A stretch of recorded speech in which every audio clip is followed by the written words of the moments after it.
Hey, good morning, guys. Welcome to Market Mondays. Apologize for the video quality. I just found out today that as I was driving to the office, they closed all the roads leading to my office. So I left my camera there and a bunch of other gear there that I cannot use until I figure out how to get to my office. So hopefully I can get there in there later today or tonight. So we'll see how it goes. But I'm using the camera on my current laptop, which is not the best quality, but hopefully as you guys can see and hear me clearly today. So today we're going to go into some details about the debt ceiling that has been updated as of last Sunday and how it's going to impact the rest of the economy or potentially what is in the current deal. Before I get into it, let's do a quick dad joke. So did you hear about the guy who got shot by a paint gun last night? He died. D-Y-E-D.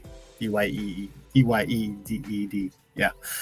He died. Anyway, so getting right into it, the debt ceiling. So the debt ceiling has been a huge shock the last couple of weeks.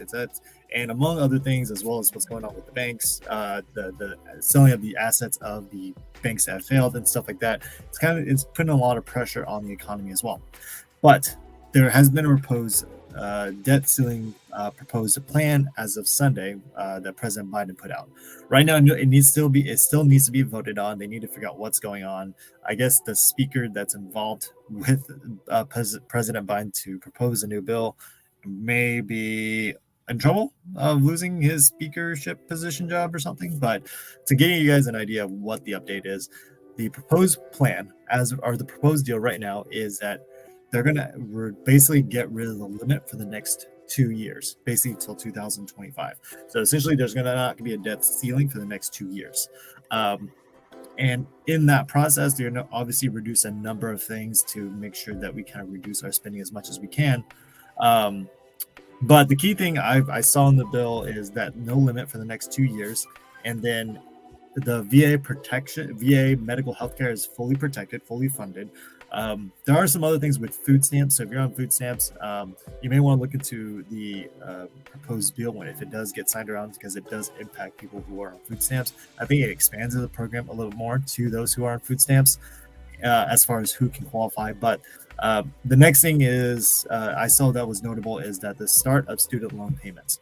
So some people got $20,000 relief if you're eligible, but they will start student loan payments at the end of the summer if this bill goes through, which they have about 2 days to decide how to move forward with this plan.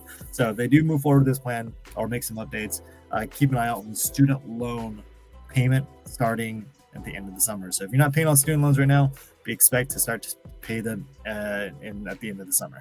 And that's what this proposed deal is right now. So on top of that, in addition to all that, the last couple of weeks since May 10th, we've been seeing mortgage rates just hit bottom after bottom after bottom, or what I should say, ceiling after ceiling after ceiling, which means they're going up and up and up, which is not good, not a good spot to be in. And honestly, for those of my preferred partners, I haven't updated the pre-approval app in the last 2 weeks because things have been just so severely volatile. So I'm actually looking forward this week to update the numbers on there, but we have finally seen some progress in how mortgage rates have been trending. Today is probably the best positive day we've seen in the last 3 weeks. So it's a big positive day. To give you guys kind of a number, it's about 50 basis points, which is a really good number. Typically, that means rates have improved from the bottom up. So right now what we're seeing is that mortgage rates have reached its peak in getting worse, and we could see the next couple of days of it improving. There's a big jobs report at the end of this week that's going to have a huge impact on how mortgage rates are going to behave at the end of this week.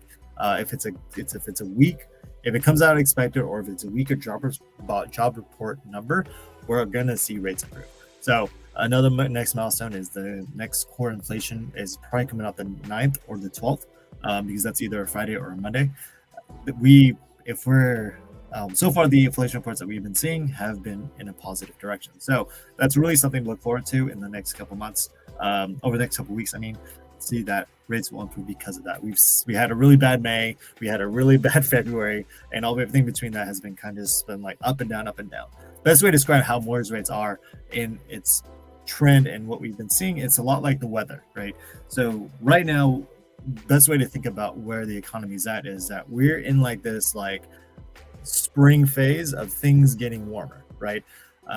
now every day is not always getting warmer and warmer. Some days you have days that it goes, you have weeks where temperature gets up higher and higher and higher. Then all of a sudden it drops. It drops. Temperature drops all of a sudden, feeling like it's going back into the winter. But the trend is going in that direction.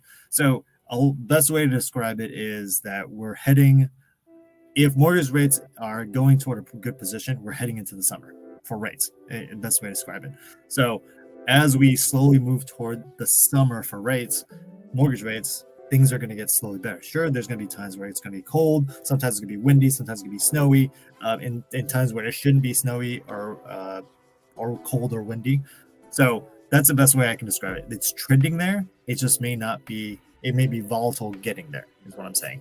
So that's the best way I can describe how rates are going to trend over the next year. Is that it's slow. Like the season's going to last a year, but it's heading in that direction. So I feel really good about it.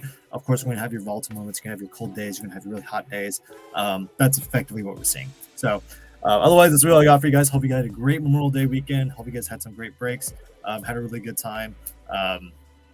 And I wish you guys all the best throughout this week. I will talk to you guys. If you guys are part of this group, I'll talk to you guys on next week. Or if you guys watch the VA Fridays, you'll see my update then. Anyway, that's all I got for you guys. Hope you guys have a great week. Talk to you guys soon. New Cap.